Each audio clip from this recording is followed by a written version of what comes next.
વડોદરા કલાલીમાં તસ્કરોનો આતંક. એકે ભગવો તો બીજાએ બેટ પકડી 4 મકાનોના તાળા તોડ્યા. જેની એક્સપ્રેસ ન્યૂઝમાં આપનું સ્વાગત છે. વડોદરા શહેરમાં ઉનાળાની ગરમીની સાથે હવે ચોરીના બનાવોમાં પણ ઉકળાટ જોવા મળી રહ્યો છે. શહેરના પોશ ગણાતા કલાલી વિસ્તારની વિસેજા મેરીગોલ્ડ સોસાયટીમાં ગત રાત્રે તસ્કરોએ ભારે તરખાટ મચાવ્યો હતો. અનોખો વેશ.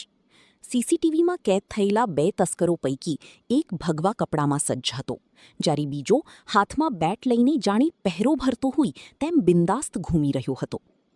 નિશાન: તસ્કરોએ એક જ રાતમાં સોસાયટીના 4 મકાનોના તાળા તોડી ચોરીને અંજામ આપ્યો હતો.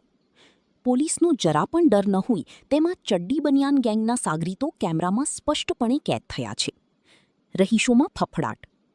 અગાઉ પણ આ વિસ્તારમાં ચોરીઓ થઈ ચૂકી છે, જેને પગલે સ્થાનિક રહીશોમાં ભારે ફફડાટ અને રોષ જોવા મળી રહ્યો છે. ઘટનાની જાણ થતાં જ અટલાદરા પોલીસનો કાફલો ઘટના સ્થળે દોડી ગયો હતો.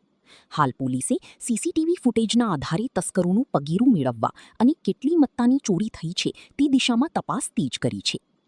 પોલીસ માટે પડકારરૂપ બનેલી આ પહેરો ભરતી ગેંગ ક્યારે પકડાય છે તે જોવું રહ્યું. જોતા રહો જેની એક્સપ્રેસ ન્યૂઝ.